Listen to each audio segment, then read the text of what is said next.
ഫീൽഡിൽ വരുന്നവര് ആ ഒരു ഫീൽഡിൽ തന്നെ മുന്നോട്ട് പോകുന്ന ഒരു ടെൻഡൻസി ഉണ്ട്. ആ ജോബ് സെക്യൂരിറ്റി കാര്യം ഞാൻ എപ്പോഴും പറയുന്നു. എല്ലാവർക്കും അറിയാവുന്ന ഒരു കാര്യമാണ്, പറയാനായിട്ട് ബാക്ക്ഗ്രൗണ്ട് ബേസ് ഉള്ള ആളുടെ തന്നെ വേണം. ഒരു വർഷങ്ങളായിട്ട് വെൽഡിങ്ങിന്റെ പ്രൊഡ്യൂസ് ചെയ്യുന്നതാണ്. ഫൈനൽ പ്രോഗ്രാം എന്ന് പറയുന്ന സംഭവം യൂഷ്വലി ഒരു 5 വർഷം ഗവൺമെന്റ് റൺ ചെയ്യുന്ന പ്രോഗ്രാം. ജേർണിമാൻ അല്ലെങ്കിൽ ഈ പ്രഷറിന്റെ കാര്യങ്ങൾ ഇങ്ങനെയുള്ള ക്വാളിഫിക്കേഷൻ ഒക്കെ ആയി കഴിയുമ്പോഴത്തേക്ക് നമുക്ക് ലോക്കലിൽ തന്നെ ഓപ്പർച്യൂണിറ്റികൾ കൂടി. ഫോർമൽ സംഭവമാണെന്ന് അതിനകത്ത് എന്താ പറയുക, വലിയ ഹൈപ്പ് സംഭവങ്ങളൊന്നും ആദ്യം ഒന്നും തന്നെ ഇൻട്രോ ഒന്നും തന്നെ വരുന്നില്ല. കാരണം നമ്മളോട് കുറച്ച് ആൾക്കാർ ചോദിച്ചേക്കുന്ന ഒരു കാര്യത്തെ കുറിച്ചുള്ള ഒരു പച്ചയായിട്ടുള്ള ഒരു സംഭവം പച്ചയായിട്ടെടുത്തിരുന്നു. അപ്പോൾ അത് നമ്മുടെ സെറ്റപ്പ് കണ്ടാൽ തന്നെ അറിയാം. നമ്മൾ വന്നു നമ്മുടെ കൂട്ടുകാരെടുത്ത് വന്നതാണ്. അപ്പൊ എന്ത് സംഭവിച്ചിട്ടുണ്ടെങ്കിൽ പുള്ളി കുറച്ച് വർഷങ്ങൾക്ക് മുമ്പ് കാനഡയില് വെൽഡിങ്ങിന്റെ സംഭവത്തിൽ വന്നതാണ്. അപ്പോ വെൽഡിങ്ങിനെ കുറിച്ച് കുറെ സംശയങ്ങൾ ചോദിച്ചു. അപ്പൊ വെൽഡിങ്ങിനെ കുറിച്ച് പറഞ്ഞെങ്കിൽ വെൽഡിങ് അറിയാവുന്നവർ പറഞ്ഞു.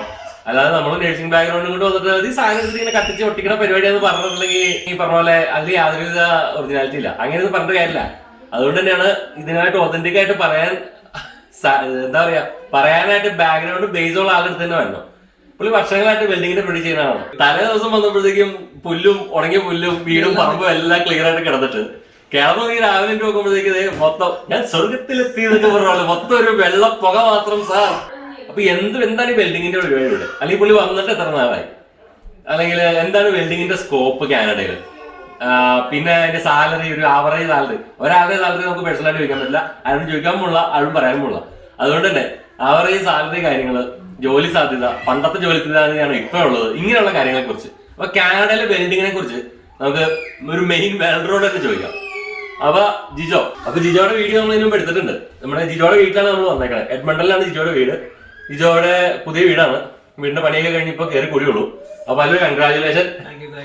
ഓക്കെ. അപ്പൊ ജിജോ ചോദിക്കട്ടെ, എന്നാണ് ജിജോ ഇപ്പൊ വരുന്നത് കാനഡയിലോട്ട്? ഞാൻ 2013 നവംബറിലാണ് കാനഡയിലോട്ട്. 2013 നവംബർ. ഓ, അപ്പൊ ഇപ്പൊ ഒരു 7 വർഷത്തിന് മുകളിലായി വന്നിട്ട്. അപ്പൊ വെൽഡറായി വന്നു. ഈ 7 വർഷവും അല്ലെങ്കിൽ 7 വർഷത്തിന് മുകളിലും വെൽഡറായിട്ട് തന്നെ നിൽക്കുന്നു. 7 വർഷത്തിന് മേളിൽ ഞാൻ വെളിയിലായിരുന്നു, സൗദിയിലായിരുന്നു. അവിടെ ഒരു 5-6 വർഷം ഉണ്ടായിരുന്നു.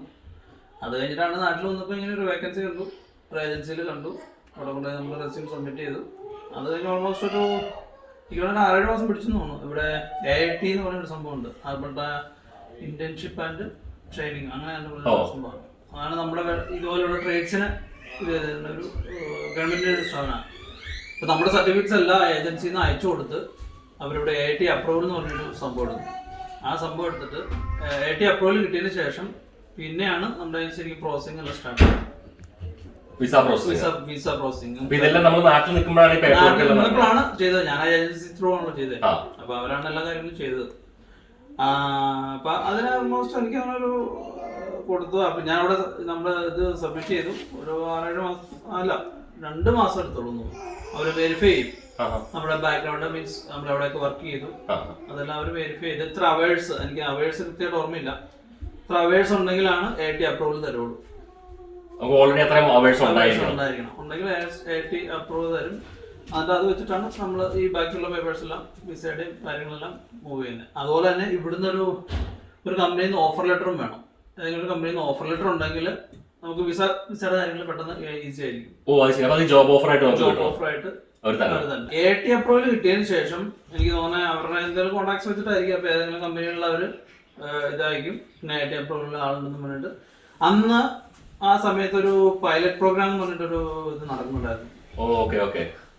Foreign worker pilot program. അപ്പൊ ആ സംഭവത്തിന്റെ അകത്താണ് ഞങ്ങൾ വന്നത്.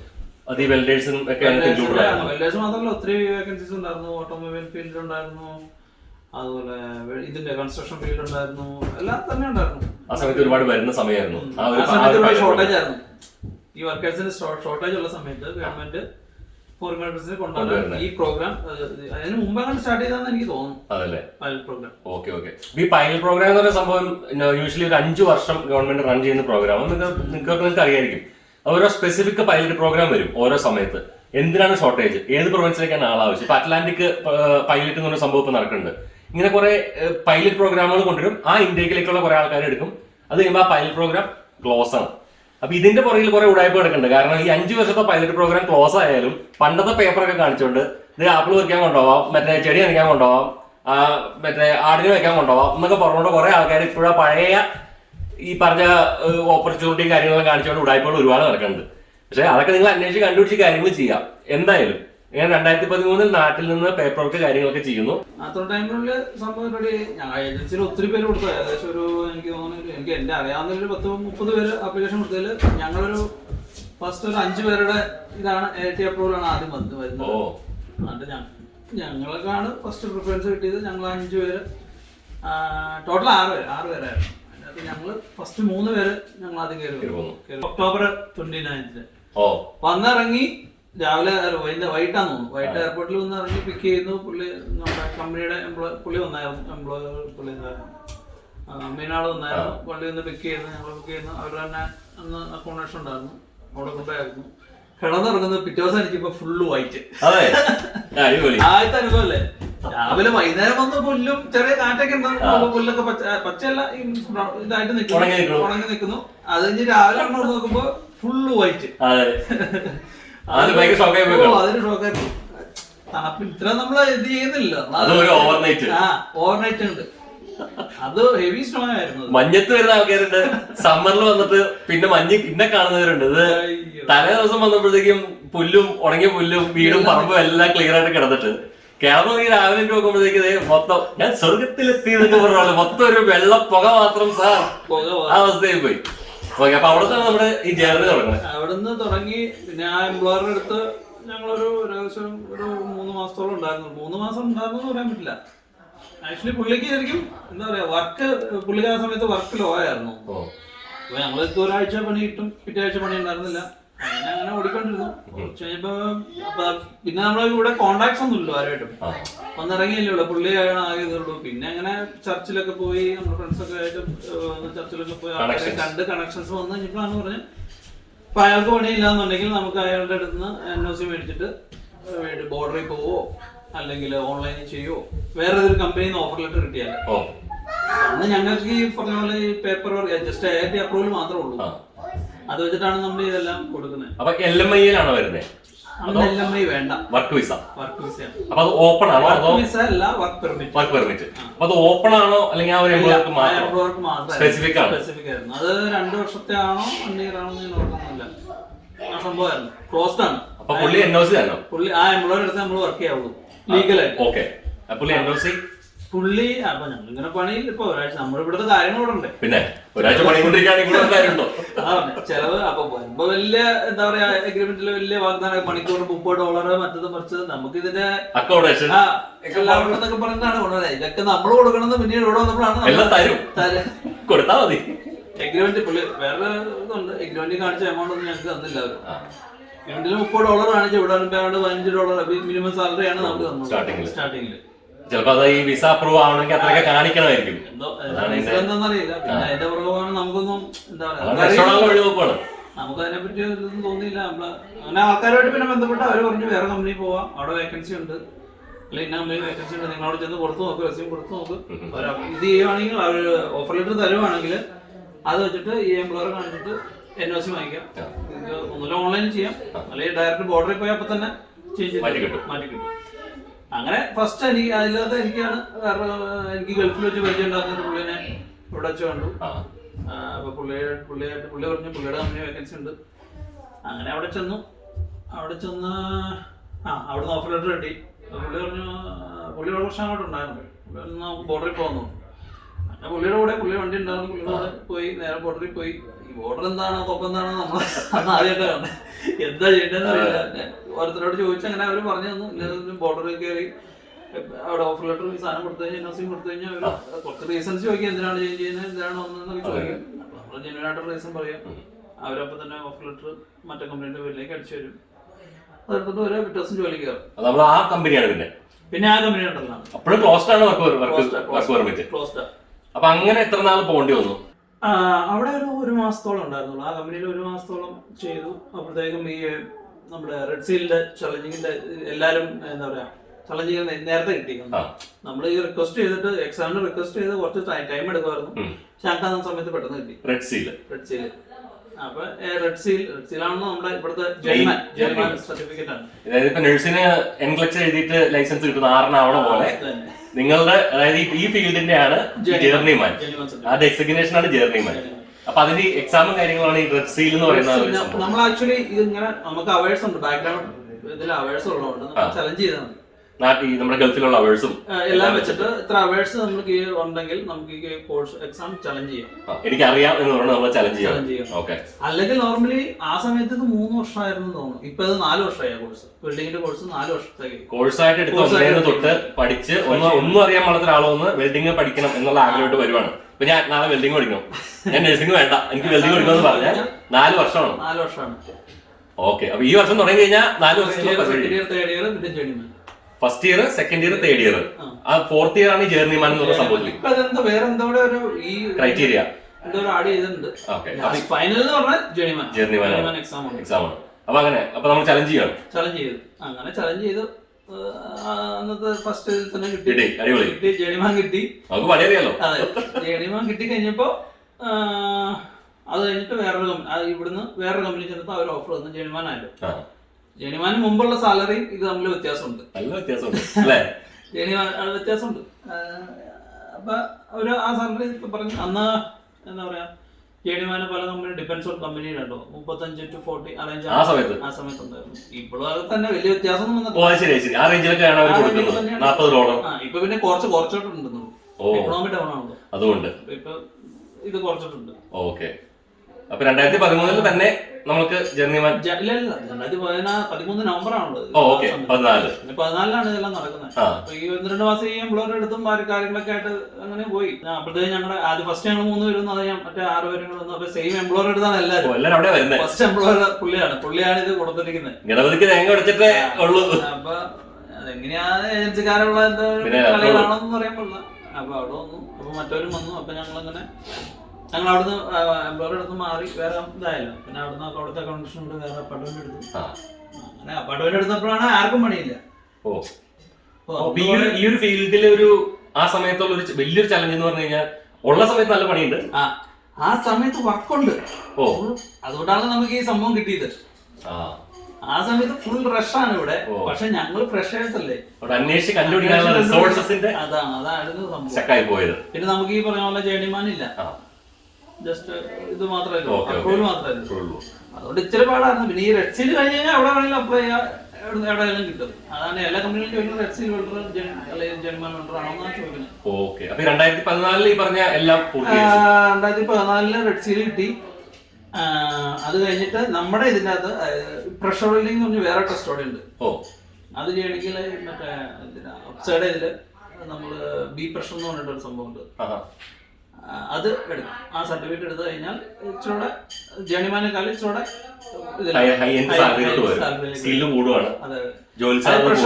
പ്രഷർ പൈപ്പിംഗ്സ് എല്ലാം ചെയ്യണമെങ്കിൽ ഈ സർട്ടിഫിക്കറ്റ് വേണം. ഓക്കെ. ഇതിൽ ഞാൻ ആദ്യം ഒരു കാര്യം പറയണം. ഈ ഒരു വീഡിയോ കാണുന്നവര് വെൽഡിങ് അല്ലെങ്കിൽ വെൽഡർ, ഇപ്പൊ ഫിറ്റർ അങ്ങനെയുള്ള കാറ്റഗറി ഇതിനോട് താല്പര്യമുള്ളവർ മാത്രം മുമ്പോട്ടുള്ളത് കാണുക. കാരണം നിങ്ങൾക്ക് അല്ലെങ്കിൽ നാളെ ഒരു വെൽഡിങ്ങിനെ കുറിച്ച് നിങ്ങൾ ആഗ്രഹിക്കുന്ന ഒരാളാണെങ്കിൽ, കാരണം ഇതിൽ പറയുന്ന കാര്യങ്ങളെല്ലാം തന്നെ ഇതുമായി ബന്ധപ്പെട്ടതാണ്. ഓക്കെ, അതിനത് പറയാണ്. അപ്പൊ നമ്മള് പ്രഷർ ഇത് ഫുള്ളി എനിക്ക് അറിയാവുന്ന കാര്യങ്ങളാണ്. ഓക്കെ, അത് മതി, ചെയ്ത കാര്യങ്ങൾ അത് മതി. ഒന്നും വിഷയമല്ല, നമുക്ക് ജെന്യുവൻ ആയിട്ട് ടോപ്പ് മാത്രം മതി. ഓക്കെ, അത് മതി. അത് കഴിഞ്ഞിട്ട് പ്രഷർ ടെസ്റ്റിംഗ്, പ്രഷർ അപ്സൈഡാണ് ഇവിടുത്തെ മെയിൻ എല്ലാ ഇതും നോക്കുന്നത്. പ്രഷർ വെസലിന്റെ കാര്യങ്ങള്, പ്രഷർ വെല്ലുകള് എല്ലാം വെല്ലല്ല വെസൽസ് ഉണ്ട്.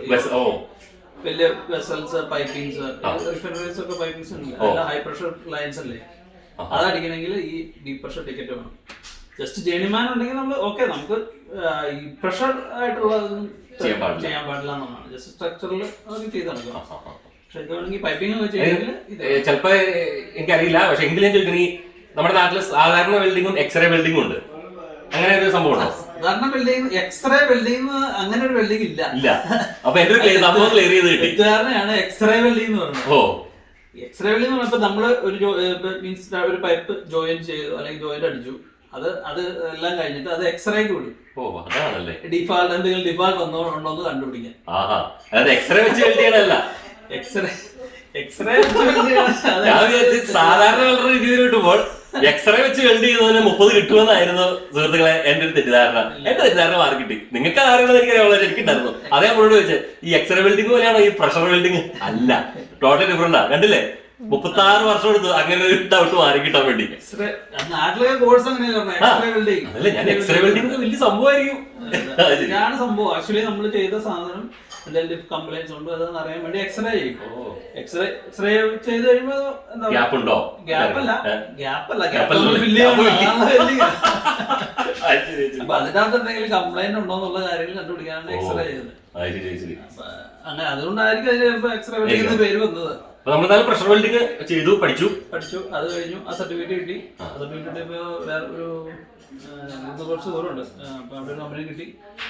എല്ലാവർക്കും തന്നെ എല്ലാവർക്കും തന്നെ അവിടെ കിട്ടി. എല്ലാവരും തന്നെ 1-2 മാസത്തിനുള്ളിൽ ഈ സംഭവം കിട്ടി. റെഡ് സീൽ കിട്ടി, ജെനുവാനായി. അത് കഴിഞ്ഞിട്ട് അത് കിട്ടിയതിന് ശേഷമാണ് നമുക്ക് ഈ പ്രഷറിലേക്ക് പോകാൻ പറ്റുള്ളൂ. അപ്പൊ അത് കിട്ടി കഴിഞ്ഞാൽ പിന്നെ എവിടെ വേണമെങ്കിലും അപ്ലൈ ചെയ്യാം. പിന്നെ കുഴപ്പമില്ല. പിന്നെ 2 വർഷം കണ്ടിന്യൂ കമ്പനി നിൽക്കിയത്. അത് കിട്ടിയതിന് ശേഷം 2016 വരെ PR കിട്ടുന്നപ്പോഴാണ്. ഇതെല്ലാം കഴിഞ്ഞ് 2016 ANP ത്രൂ എന്ന് പറഞ്ഞിട്ടൊരു സംഭവം. Alberta immigrant nominee program. ഞാൻ അതിൽ ആപ്ലിക്കേഷൻ കൊടുത്ത് PR ഇട്ടതാണ്. ആ സെയിം പ്രോസസ്സറാണ് ഞങ്ങൾക്ക് കിട്ടുന്നത്. ഓ, അത് ശരി. ഈ സംഭവം ജെനുവാൻ ആയ ശേഷമാണ് അതിന്റെ ഇതിന് ആപ്ലിക്കേഷൻ കൊടുക്കാൻ പറ്റുള്ളൂ. ആ എക്സ്പീരിയൻസ് വേണം. ജെനുവാന് മുന്നേ അത് കൊടുക്കാൻ പറ്റില്ല. ക്വാളിഫിക്കേഷൻ ഇല്ല. ഓക്കെ. അതുവരെ വെയിറ്റ് ചെയ്ത ജെനുവാനായി അത് കിട്ടി. ANP കിട്ടി. ANP കിട്ടിയിട്ട് PRന്റെ പ്രോസസ് പിന്നെ ഒരു 16-17 കഴിയുമ്പോഴത്തേക്കും 16 തന്നെ കിട്ടി. 16 തന്നെയാണ് നമുക്ക് PR കിട്ടുന്നത്. നമുക്ക് ഓഗസ്റ്റിലാണ് PR കിട്ടും. 16 ഓഗസ്റ്റില്. ഞങ്ങൾക്ക് ജൂലൈ. ആഹാ, അടിപൊളി. 2015 ഒക്കെ ആകുമ്പോഴത്തേക്കും ഞാൻ വൈഫിന് ഇത് വർക്ക് പെർമിറ്റ് അപ്ലൈ ചെയ്തു. Open work permit. പിന്നെ ഇതിന്റെ ഇടയ്ക്ക് ഒരു സംഭവം ഉണ്ട്. ഈ ജെനുവാൻ ആയിട്ട് നമ്മൾ ബോർഡറിൽ പോയി കഴിഞ്ഞാൽ ഓപ്പൺ വർക്ക് പെർമിറ്റ് കിട്ടും. അങ്ങനത്തെ സംഭവം ഉണ്ട്. ജെനുവാൻ ആവണേ മുമ്പ് അവര് ക്ലോസ്ഡ് ആയുള്ളൂ. ജെനുവാൻ ആയ ശേഷം ജെനുവാൻ സർട്ടിഫിക്കറ്റുമായിട്ട് പോയി കഴിഞ്ഞപ്പോ ഓപ്പൺ പെർമിറ്റ് കിട്ടി. ലാസ്റ്റ് 3ാമത്തെ കമ്പനി അങ്ങനെയാണ് ഓപ്പൺ പെർമിറ്റ്. അപ്പോ ജിജോ വന്ന 2013 തൊട്ട് ഇപ്പൊ 2021 ഒരുപാട് സ്ഥലങ്ങളിൽ യാത്ര ചെയ്തിട്ടുണ്ടെന്ന് എനിക്ക് തോന്നുന്നു. കാനഡയില് ജോലിയായിട്ട് ബന്ധപ്പെട്ട്. മാനിറ്റോവ ഒത്തിരി പോയിട്ടില്ല. അധികം പോയിട്ടില്ല. മാനിറ്റോവ പോയിട്ടുണ്ട്. പിന്നെ കൂടുതലും ടൗൺ ആയിരുന്നു. ഈ ജേർണിമാൻ അല്ലെങ്കിൽ ഈ പ്രഷറിന്റെ കാര്യങ്ങൾ ഇങ്ങനെയുള്ള ക്വാളിഫിക്കേഷൻ ഒക്കെ ആയി കഴിയുമ്പോഴത്തേക്ക് നമുക്ക് ലോക്കലിൽ തന്നെ ഓപ്പർച്യൂണിറ്റികൾ കൂടി. ആ സമയത്ത് ഇഷ്ടംപോലെ വേക്കൻസീസ് ഉണ്ടായിരുന്നു. ഒരു 2016-17 വരെ. 17 വീണ്ടും അത് സ്ലോ ആയി. ഗ്യാസിന്റെ പ്രശ്നങ്ങൾ, ഓയിലിന്റെ വില 16 മുതലാണ് ചെറുതായിട്ട് മാന്ദ്യം വന്നു തുടങ്ങിയിരുന്നത്. പക്ഷെ എങ്കിലും നമുക്ക് ഇപ്പോഴും ഓൺ ആൻഡ് ഓഫ് എന്നുള്ള രീതിയിൽ വർക്കുകൾ ഒരു സ്ഥലത്ത് അല്ലെങ്കിൽ അടുത്ത സ്ഥലത്ത് എന്നുള്ള രീതിയിൽ നമുക്ക് പോകാൻ പറ്റും. ഇപ്പൊ ഈ സമയത്ത് നല്ല വേക്കൻസീസ് ഉണ്ട്. കാരണം ഷട്ട് ഡൗൺസ് ഒക്കെ ഉണ്ട്. നല്ല ബിസിയാ. അപ്പൊ ഈ ആൾക്കാര് അറിയാൻ പാടാത്ത ആൾക്കാർ ഇരുന്ന് പറയും ചിലപ്പോ അവിടെ ഓയില് ഗ്യാസ് എല്ലാം ഡൗൺ ആണ്, എക്കോണമി മൊത്തം മോശമാണ്, വെൽഡേഴ്സ് ആരും സർവൈവ് ചെയ്യണില്ല എന്നൊക്കെ ആരെങ്കിലും പറഞ്ഞിട്ടുണ്ടെങ്കിൽ അങ്ങനെയുള്ള കാര്യങ്ങൾ ചുമ്മാ എടുക്കരുത്. ഇതിന്റെ കാര്യം എന്ന് പറഞ്ഞാൽ ഒരു സ്ഥലത്ത് സ്പെസിഫിക് ആയിട്ട് ഒരു സ്ഥലത്ത് തന്നെ അവർക്ക് വർഷങ്ങളോളം ജോലിയൊന്നല്ല. ഗൾഫിലെ സംബന്ധിച്ചപ്പോ നമ്മളൊരു കമ്പനി ഹയർ ചെയ്തു.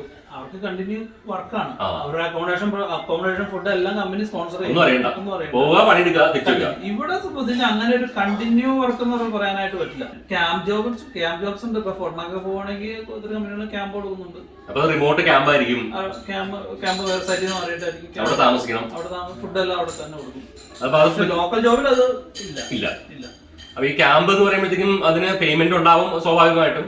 പക്ഷെ കമ്പനിയാണ് പേയ്മെന്റ് ഉദ്ദേശിക്കുന്നത് നമുക്ക് കിട്ടുന്ന പേയ്മെന്റ് അതിനനുസരിച്ചുള്ള ഒരു പ്രൊപ്പോർഷനിൽ അല്പം കൂടുതൽ തരും. മീൻസ് യൂണിയൻ മെമ്പേഴ്സ് ഒക്കെ ആണെങ്കിൽ മറ്റേ നോർമൽ ഇതിനേക്കാൾ ഇത്തിരി കൂടുതൽ. പക്ഷെ അതിന്റെ ബുദ്ധിമുട്ടുണ്ട്. അവിടെ പോയി ക്യാമ്പിൽ പോയി നിങ്ങൾ 14 ദിവസം അല്ലെങ്കിൽ 15 ദിവസം അവിടെ തന്നെയാണ് താമസം. 15 ദിവസം അല്ലെങ്കിൽ 14-7 എന്നിട്ടേ വരാൻ പറ്റുള്ളൂ. ഓക്കെ. അപ്പൊ ഇതിൽ നിങ്ങൾക്ക് ഓപ്പർച്യൂണിറ്റി ഉണ്ട് കൂടുതൽ. അതായത് അത് വേണമെങ്കിൽ അത് എടുക്കാം. അങ്ങനെയില്ല. ഓക്കെ. അപ്പൊ എങ്ങനെയാണ് ഈ ജോബ് യൂണിയൻ ത്രൂ എടുക്കുവാണെങ്കിൽ യൂണിയനിന്റെ അകത്ത് അവര് നമുക്ക് ഡെപ്പോസിറ്റ് സ്ലിപ്പ് എന്ന് പറഞ്ഞ സംഭവം എടുക്കണം. അതെടുത്തിട്ട് ശേഷം അതിനകത്ത് എഴുതിയിട്ടുണ്ടാവും ക്യാമ്പാണോ അല്ലെങ്കിൽ ഇതാണോ എന്താണോ നമ്മൾ ട്രാവൽ ചെയ്യണോ അതെല്ലാം എഴുതിയിട്ടുണ്ടാവും. അത് നോക്കിയിട്ട് നമുക്ക് സെലക്ട് ചെയ്യാം. രണ്ടൂന്ന് ചിലപ്പോ നമുക്ക് ഇഷ്ടമുള്ള നമ്മുടെ ചോയ്സ് ആണല്ലോ. ഇവിടെ ആരും നിർബന്ധിച്ച് പിന്നെ പണിയെടുക്കുമെന്ന് പറയാൻ പറ്റില്ല. അപ്പൊ അതിൻ്റെ അത് നോക്കുക. നമുക്ക് ഇഷ്ടപ്പെട്ട പോലെ ചിലപ്പോ ചിലർക്ക് ക്യാമ്പായിരിക്കും ഇഷ്ടം, അല്ലെങ്കിൽ ചിലർക്ക് പോയി വന്നായിരിക്കും ഇഷ്ടം ഡ്രൈവ് ചെയ്ത് പോകണം. അത് നോക്കിയിട്ട് നമുക്ക് ഇഷ്ടമുള്ള പോലെ സെലക്ട് ചെയ്യാം. നമ്മുടെ സീനിയോറിറ്റി അനുസരിച്ച് ഒരു യൂണിയനിൽ നിന്ന് കിട്ടും. ലൈഫ് സ്റ്റൈൽ കുറെ കൂടി എന്നെ സംബന്ധിച്ച് പറയുകയാണെങ്കിൽ ഞാനിപ്പോ ഒരു നമ്മുടെ നഴ്സിംഗ് ഫീൽഡിൽ നിന്ന് നോക്കുകയാണെങ്കിൽ നഴ്സസിന് പേയ്മെന്റ് കാര്യങ്ങളൊക്കെ ഉണ്ട്, സെറ്റപ്പ് ആണ്, സംഭവം അടിപൊളിയാണ്. അപ്പൊ ഇതുമായിട്ട് ജസ്റ്റ് കമ്പയർ ചെയ്യുന്ന ഞാൻ പറയുന്നതാണ്. അപ്പൊ കൂടുതലും നമുക്ക് ആണുങ്ങളാണ് ഈ ഒരു ഫീൽഡിലേക്ക്, പെണ്ണുങ്ങൾ ഒരുപാടുണ്ട് അല്ലെ, ഇഷ്ടംപോലെ പെണ്ണുങ്ങളുണ്ടെങ്കിലും ആണുങ്ങൾ, നമ്മളുടെ ആൾക്കാർ കൂടുതൽ ആണുങ്ങൾ പോകുന്ന ഒരു ഫീൽഡാണ് മലയാളീസ് എന്ന് പറയുമ്പോൾ തന്നെ. അപ്പൊ അതിൽ തന്നെ ഇപ്പൊ ഞാനൊരു ഹെൽത്ത് കെയർ സൈഡായിട്ട് വെച്ച് ജസ്റ്റ് ഒന്ന് വെയിറ്റ് ചെയ്ത് നോക്കി പറയുവാണെങ്കിൽ ഇവർക്ക് എന്ന് പറയുമ്പോൾ കുറെ കൂടി ഫ്ലെക്സിബിലിറ്റി ഒരു ഫീൽഡാണ്. കാരണം നല്ല ബുദ്ധിമുട്ടി പഠിച്ചിട്ട് തന്നെ അവിടെ എത്തണം. ചുമ്മാ വന്നിട്ട് വെള്ളറാവുമല്ല, ഞാൻ പറഞ്ഞ പോലെ എക്സ്റേ അല്ല പരിപാടി, കഷ്ടപ്പെട്ട് തന്നെ ആവുന്നത്. അപ്പൊ അങ്ങനെ ആയി വന്നു കഴിയുമ്പോൾ റിവാർഡിംഗ് ആയിട്ടുള്ള സംഭവമാണ്. നല്ല ബുദ്ധിമുട്ടുള്ള പണിയാണ്, നല്ല ചൂടത്തും തണുപ്പത്തും ഒക്കെ ചെയ്യേണ്ട പണികളൊക്കെ തന്നെ. പക്ഷേ എങ്കിൽ ഇപ്പൊ തന്നെ ജിജോ പറഞ്ഞ പോലെ അവർക്കൊരു ജോബ് പിക്ക് ചെയ്യാനുള്ള ഒരു അവസരം ഉണ്ട് അവിടെ. എനിക്ക് ഈ ജോലി വേണ്ട, ഞാൻ ഇതിനെ പോകുന്നുള്ളൂ, ആ ജോലി വേണ്ട, ഞാൻ ഈ സ്ഥലത്തേ പോകുന്നുള്ളൂ. പക്ഷെ ഞാനിപ്പോ ഒരു നഴ്സ് എന്നുള്ള രീതിയിൽ ഞാൻ പറയുകയാണ്, ഈ ഹോസ്പിറ്റൽ വേണ്ട, ആ ഹോസ്പിറ്റൽ മതി എന്ന് പറഞ്ഞു കഴിഞ്ഞാൽ ആ ഹോസ്പിറ്റലിൽ ചിലപ്പോൾ ആ സമയത്ത് എടുക്കലൊന്നും ഉണ്ടാവില്ല, ഈ ഹോസ്പിറ്റലിൽ തന്നെ നിന്നാൽ മതി എന്നാണ് എന്റെ രീതി. അത് യൂണിയൻ മെമ്പേഴ്സ് മെമ്പർ ആണെങ്കിൽ മാത്രമാണ് ഈ ഓപ്ഷൻ ഉള്ളത് കേട്ടോ. ഇല്ലാത്തവർക്ക് വേറെ ചോയ്സൊന്നുമില്ല. യൂണിയൻ മെമ്പർഷിപ്പ് ഇവിടെ യൂണിയൻ എന്ന് പറഞ്ഞാൽ ഭയങ്കര സ്ട്രോങ് ആയിട്ടുള്ള സംഭവം. ഏത് ഫീൽഡാണെങ്കിലും യൂണിയൻ എന്ന് പറഞ്ഞാൽ ഭയങ്കര സ്ട്രോങ് ആണ്. യൂണിയന്റെ കാര്യങ്ങൾ അല്ലെങ്കിൽ യൂണിയനിൽ നമ്മൾ സീനിയോറിറ്റി അനുസരിച്ചാണ് എല്ലാ കാര്യങ്ങളും. ഇത്ര നാളായി നമ്മൾ യൂണിയനിൽ നിന്നോളൊക്കെ അതാണ് അതെല്ലാം നോക്കി വരും. ഒരുപാട് നാൾ ജോലി ആയിരിക്കുന്നവരാണ് പ്രിഫറൻസ് കൊടുക്കും. കോമൺ സെൻസ് നല്ല കാര്യമാണല്ലോ, കാരണം എല്ലാവർക്കും ജീവിക്കണ്ടേ, അതാണ്. ഓക്കെ, അപ്പൊ ഇതാണ് നമ്മുടെ വെൽഡിങ്. ഇനി എല്ലാവർക്കും അറിയാനുള്ള ഒരു കാര്യമാണ് ഈ പറഞ്ഞ, ഞാൻ ആദ്യമേ പറഞ്ഞു ശമ്പളത്തിന് ഞാൻ ചോദിക്കില്ല, എനിക്ക് സ്പെസിഫിക് ആയിട്ട് അറിയണ്ട. പക്ഷെ നമ്മളൊരു ആവറേജ് എന്നൊക്കെ എന്ന് പറയില്ലേ, നമ്മൾ ഏത് കാറ്റഗറിയിൽ വരും നമ്മൾ ഈ പണിയൊക്കെ ചെയ്യുമ്പോൾ? ആവറേജ് ഞാൻ പറഞ്ഞല്ലോ, ഒരു ജേണിമാനായി ഒരു മീൻസ് ജേണിമാനായി കഴിഞ്ഞു കഴിഞ്ഞാൽ നമുക്ക് ഇതുണ്ട്, ഒന്നുകൂടി സ്ട്രക്ചറിൽ തിരഞ്ഞെടുക്കാം. സ്ട്രക്ചറിൽ മാത്രമേ ചെയ്യുന്നുണ്ടെങ്കിൽ സ്ട്രക്ചറിൽ മാത്രം, അതിന് പ്രഷർ ബിൽഡിങ്ങിന്റെ ആവശ്യമില്ല. അതിന് വേറെ CWB എന്ന് പറഞ്ഞിട്ടൊരു ബിൽഡിംഗ് ബ്യൂറോയുടെ ഒരു സർട്ടിഫിക്കറ്റ് മതി. അതുകൊണ്ട് നമുക്ക് സ്ട്രക്ചറിൽ മൊത്തം ചെയ്ത് തരണം. കനേഡിയൻ ബിൽഡിംഗ് ബ്യൂറോ അവരുടെ സർട്ടിഫിക്കറ്റ് ഉണ്ടെങ്കിൽ സ്ട്രക്ചറൽ മാത്രം, പ്രഷറിലേക്ക് ടച്ച് ചെയ്യാൻ വേണ്ട. അതിനകത്ത് ഒന്നും പേടിക്കേണ്ട, എക്സ്റേയിലൊന്നുമില്ല കൂടുതലും. നോ എക്സ്റേ, ജസ്റ്റ് ഓൺലി എന്താ പറയാ, നമ്മുടെ ഫ്രെയിമിംഗ് ഇല്ലേ, ഫ്രെയിമിംഗ് സ്ട്രക്ചർ, പൈപ്പിംഗിന്റെ ഒക്കെ സ്ട്രക്ചേഴ്സ് ഉണ്ടാക്കി പോകും. അതിനകത്തൊക്കെ എന്ന് പറഞ്ഞാൽ അത് മുതലാണ് തുടങ്ങുന്നത്. ചിലപ്പോ ഒരു 35 to 45 ആ റേഞ്ചിനുള്ളിൽ ആണ് നിൽക്കുന്നത്. പ്ലസ് പിന്നെ ഓവർ ടൈം അങ്ങനെയുള്ള കാര്യങ്ങൾ ഓവർ ടൈം അല്ലെങ്കിൽ അലവൻസ് നോർമലി ഒരു 30. ഇപ്പൊ ഈ ഞാൻ വന്ന ടൈമിൽ ഇപ്പൊ അവര് വീണ്ടും കുറച്ചുണ്ട്. ഇപ്പൊ എക്കണോമിയിലേക്ക് വെച്ചിട്ട് അവരൊരു ഇതിലൊക്കെ കാണുന്ന 30 to 45 ആ റേഞ്ചാണ്. പിന്നെ നമുക്ക് മെയിൻ ആയിട്ട് ഇതിന്റെ അട്രാക്ഷൻ എന്ന് പറഞ്ഞിട്ടുണ്ടെങ്കിൽ നമുക്ക് ആ ഒരു സ്പെസിഫിക് ടൈമിലേക്ക് എത്ര കിട്ടുന്നുള്ളത് നമുക്ക് അറിയാൻ പറ്റും. 2 വർഷം വർക്ക് കിട്ടണം, അല്ലെങ്കിൽ 6 മാസം ഷട്ട് ഡൗൺ എന്നൊക്കെ പറഞ്ഞൊരു വർക്ക് ഒക്കെ ആണെങ്കിൽ എത്ര എനിക്ക് ഉണ്ടാക്കാൻ പറ്റും. അടുത്ത മാസം എനിക്ക് ഇത്ര രൂപയുടെ ആവശ്യമുണ്ട്, ഈ പണിക്ക് എനിക്ക് എത്ര കിട്ടും എനിക്ക് ഉറപ്പ് പറയാം. പക്ഷെ മറ്റു പല ഫീൽഡുകളിലും ആ ഒരു ഫ്ലെക്സിബിലിറ്റി ഇല്ല. ഞാനിത് വെൽഡിങ്ങിന് മാത്രമേ ബൂസ്റ്റ് ചെയ്ത് പറഞ്ഞില്ല, പക്ഷെ വെൽഡറായിട്ട് സംസാരിക്കുമ്പോൾ വെൽഡിങ്ങിന് മാത്രമേ പറഞ്ഞ കാര്യമുള്ളൂ. ഞാൻ ഇവിടെ നിന്നിട്ട് മറ്റേ പശുനൊക്കെ കാര്യം കൊണ്ട് ഒരു കാര്യമില്ല. സെയിം കാറ്റഗറി തന്നെ, പഠിച്ചെടുക്കുന്നതിൽ വ്യത്യാസം ഉണ്ടാവുമായിരിക്കും. പഠനം കോഴ്സൊക്കെ ഒന്ന് മീൻസ് ഡ്യൂറേഷൻ. അപ്പൊ പുള്ളിക്കാരെ ഫിറ്റേഴ്സിനെ സംബന്ധിച്ച് അവർക്ക് വേറെ ടെൻഷൻ ഇല്ല. എവിടെയെങ്കിലും ചെന്ന് കഴിഞ്ഞാൽ വീണ്ടും ടെസ്റ്റ്, നമ്മളിപ്പോ ഈ കമ്പനിയിൽ നിന്ന് കഴിഞ്ഞു, അടുത്ത കമ്പനി ചെയ്യുമ്പോൾ വീണ്ടും ഒന്നേന്ന് പറഞ്ഞ ഇതിന്റെ വെൽഡിംഗ് പ്രൊസീജിയർ ടെസ്റ്റ് ഉണ്ട്. ഓരോ ക്വാളിഫിക്കേഷൻ അവർക്ക് അറിയണ്ടേ, നിങ്ങൾക്ക് വെൽഡ് ചെയ്യാൻ മാത്രമായിട്ട് കാര്യമില്ലല്ലോ. അപ്പൊ അത് ഓരോ സ്ഥലത്ത് ചെല്ലുമ്പോഴും നമ്മൾ പ്രൂവ് ചെയ്യണം. മീൻസ് അവരുടെ സ്പെസിഫിക്കേഷൻ അനുസരിച്ച് ചിലപ്പോ 1, 2, 3 പല ടെസ്റ്റുകൾ ഉണ്ടാവും. അല്ലാണ്ട് ചുമ്മാ ബോഡി യൂണിയനെ നോക്കിയിട്ട് ഞാൻ അവിടെ പോകുന്നവർ പോകില്ല. അപ്പൊ അതിന്റേതായിട്ടുള്ള പ്രോസസ്സുകളുണ്ട് അതെല്ലാം കഴിഞ്ഞാലാണ് അവർ കിട്ടുന്നത്. അപ്പൊ മെയിൻ ആയിട്ട് ഇപ്പൊ ഞാനിപ്പോ ഒരു ജനറലി ഒരു ടോക്ക് പറയുകയാണെങ്കിൽ, ഇപ്പൊ നമ്മളിപ്പോ വന്ന ഈ 2013 വന്ന നമ്മുടെ ആ മറ്റു ചേട്ടന്മാര് പലരും വന്നിട്ടുണ്ടല്ലോ, അല്ലെങ്കിൽ ഒരു ഗ്രൂപ്പ് ഓഫ് പീപ്പിൾ വന്നിട്ടുണ്ടല്ലോ. എല്ലാവരും തന്നെ നല്ലൊരു രീതിയിലാണ് മുമ്പോട്ട് പോകുന്നത്. അറിയാവുന്നവരെല്ലാരും തന്നെ ഇപ്പൊ ആരും കരിയർ മാറിയിട്ടൊന്നുമില്ല. ഇല്ല, അതിന്റെ ഒരു പ്രത്യേകത ഇങ്ങനെ വന്നേക്കുന്നത് നമ്മുടെ ചേട്ടന്മാരുടെ. ഇപ്പൊ ഞാനൊക്കെ നഴ്സിംഗ് ആയിട്ട് വന്നൊരു ഡിസബിലിറ്റി അത് എന്നൊക്കെ പറഞ്ഞ് കറങ്ങി തിരിഞ്ഞൊക്കെയാണ് നമ്മൾ ആ നഴ്സിംഗിലോട്ടൊക്കെ പിന്നെ വരുന്നത്. പക്ഷെ ഈ ഒരു ഫീൽഡിൽ വരുന്നവര് ആ ഒരു ഫീൽഡിൽ തന്നെ മുന്നോട്ട് പോകുന്ന ഒരു ടെൻഡൻസി ഉണ്ട്. ആ ജോബ് സെക്യൂരിറ്റി കാര്യം ഞാൻ ഇപ്പോഴും പറയുന്നത്. ഇത്രയും വർഷമായാലും ഇതിന് മുമ്പ് വർഷങ്ങൾക്ക് പോകുന്ന ചേട്ടന്മാരൊക്കെ ഉണ്ട്, നമ്മുടെ എഡ്മണ്ടലൊക്കെ ഉണ്ടാവില്ലേ, ഒരുപാട് വർഷങ്ങളായിട്ട്. പക്ഷെ ഇതിൽ തന്നെ പോകുന്നവരാ. ഇതിൽ വന്നിട്ടൊരു 90% ഇതിൽ തന്നെ പോകുന്നവരല്ലേ, 10% മാറുമായിരിക്കും. 90% ഇതിൽ തന്നെ നിൽക്കുന്നവരാണ്. വേറെ ഫീൽഡിൽ വന്നവരും ഈ ഓയിൽ ഫീൽഡിന്റെ പോയവരില്ല, വന്നവരേ ഉള്ളൂ. പക്ഷെ ഇപ്പോഴത്തെ ഒരു എക്കണോമിയും ഈ ഇതൊക്കെ വെച്ചിട്ട് ആൾക്കാര് ചിന്തിക്കുന്നുണ്ട്. ജോലി ഉണ്ടാവും, പക്ഷെ ജോലി ഉണ്ടാവില്ല. അപ്പൊ നമുക്കൊരു ഫാമിലി ടൈം കിട്ടും, വീട്ടിൽ പിള്ളേരോട് ഇരിക്കാം. പിന്നെ അവ ഉള്ളപ്പോ പോകുന്നു, വീണ്ടും തിരിച്ചു വന്ന് പിള്ളേരുടെ ഭാര്യ കൂടെ ഇരിക്കുന്നു. അതിൽ വരെ എന്താ സന്തോഷമുള്ളത്. ഓക്കെ, അപ്പൊ എന്തായാലും ഇത്രയും കാര്യങ്ങൾ നമുക്ക് അറിയേണ്ടിരുന്നതും ജിജോയുടെ എക്സ്പീരിയൻസ് ചോദിക്കേണ്ടിരുന്നതും സാലറിയുടെ കാര്യങ്ങൾ ചോദിച്ചു. പിന്നെ നമ്മൾ ജോലി എങ്ങനെയൊക്കെയാണ്, സ്റ്റഡിനെസ്, അപ്സ് ആൻഡ് ഡൗൺസ് എല്ലാം നമ്മൾ ചോദിച്ചു. വന്നിട്ട് എത്ര നാളായി, വന്നിട്ട് ഇതിൽ തന്നെ തുടർന്നു, ഇങ്ങനെയുള്ള കാര്യങ്ങളെല്ലാം ചോദിച്ചു. ഇനി വെൽഡിങ്ങിനെ കുറിച്ച് അല്ലെങ്കിൽ ഒരു വെൽഡർ ആവുന്നതിനെ കുറിച്ച് നിങ്ങൾക്ക് എന്തെങ്കിലും ഡൗട്ട് ഉണ്ട്? ഉണ്ടെങ്കിൽ ഇനി നിങ്ങൾക്ക് എന്നോട് ചോദിക്കാം. കാരണം ഞാൻ പുള്ളോട് ചോദിക്കും. മനസ്സിലായില്ലേ? ഇതിനു മുമ്പ് ഞാനൊരു പേപ്പറിൽ ഗൂഗിളിൽ നോക്കിയിട്ട് ഓക്കെ ഇത് എക്സ്റേ വെൽഡിങ്ങിന്റെ അനുഭവം ഞാൻ പറഞ്ഞല്ലോ, അതേപോലത്തെ കഥയൊക്കെ വിളിച്ചു പറഞ്ഞാൽ വെൽഡിങ് അറിയാവുന്ന ചേട്ടന്മാർ ഇതിന്റെ അടിയിൽ തന്നെ പൊങ്കാല ഇടും ഇല്ലേ? ഇനിയിപ്പോ ഇടില്ലല്ലോ. ഇനിയിപ്പോ എന്തെങ്കിലും നാട്ടിൽ നിന്ന് വരാൻ ആഗ്രഹമുള്ളവരാണെങ്കിൽ തന്നെ. പിന്നെ ആ പൈലറ്റ് പ്രോഗ്രാം ഇപ്പൊ ഇല്ല. അത് ഒന്ന് ഓർത്ത് വയ്ക്കുക. ആ പരിപാടി കഴിഞ്ഞ് ഇനി എവിടെയെങ്കിലും പേപ്പറിൽ വെൽഡേഴ്സിനെ കൊണ്ടുവരണം പറഞ്ഞാൽ ശരിക്കും ഒന്ന് അന്വേഷിക്കണം. കാരണം ഇപ്പൊ തന്നെ ഇവിടെ ഞാൻ പറഞ്ഞല്ലോ, ആ ഫീൽഡ് എക്കോണമി അല്പം ഡൗൺ ആയതുകൊണ്ട് ജോബ്സ് കുറച്ചും കൂടി ഒരു അപ്സ് ആൻഡ് ഡൗൺസിലേക്ക് പോയിക്കൊണ്ടിരിക്കുന്ന സമയമാണ്. സോ എന്നാൽ നിങ്ങൾ ശരിക്കും അന്വേഷിക്കണം. ഈ LMI വർക്ക് പെർമിറ്റ് എന്നൊക്കെ പണ്ട് ആരെങ്കിലും ഈ പരിപാടിക്ക് വന്നിട്ടുണ്ടെങ്കിൽ, ഗൾഫിലാണെങ്കിൽ പോലും. കാരണം ഗൾഫിൽ നിന്ന് ഒരുപാട് പേര് വന്നിട്ടുണ്ട് ആ സമയത്ത് വന്നു അല്ലേ? ഒരുപാട് വെൽഡേഴ്സ് ഉള്ളതല്ലോ ഗൾഫിൽ നമ്മുടെ ആൾക്കാര് ഇഷ്ടം പോലെ. അപ്പൊ ഗൈസ് ഇതാണ് നമ്മുടെ വെൽഡിംഗ് സ്റ്റോറി. എന്തെങ്കിലും ഡൗട്ട് ഉണ്ടെങ്കിൽ കമന്റ് ആയിട്ട് അടിയിൽ ഇടുക, അല്ലെങ്കിൽ നമ്മൾ ഇമെയിൽ കൊടുത്തിട്ടുണ്ട് ഇമെയിലോട്ട് ഇടുക. നമ്മൾ അദ്ദേഹത്തോട് ചോദിച്ചിട്ട് അപ്പൊ ചോദിക്കുക എന്നാ പിന്നെ ചേട്ടൻ നമ്പർ കൊടുത്താൽ പറയുന്നത്. ചേട്ടന് വീടും കുടുംബമൊക്കെ ഉള്ള പണിക്കും പോകണം. ഞാൻ ഈ ചാനലിൽ കൊണ്ട് ചേട്ടൻ നമ്പർ ഇട്ടിട്ടുണ്ടെങ്കിൽ ഈ വിളിയും വാട്സപ്പ് വന്നു കഴിഞ്ഞാൽ പുള്ളിയുടെ കാര്യങ്ങൾ നടക്കൂല. അത് നിങ്ങൾ എന്നോട് ചോദിച്ചോളാം, ഞാൻ പുള്ളിയോട് വെച്ചിട്ട് കാര്യങ്ങൾ പറഞ്ഞുതരാം. അപ്പൊ എന്തായാലും അടുത്തൊരു എപ്പിസോഡിൽ കാണുന്നവരെ. അപ്പൊ thanks Jijo, thank you so much. See you later.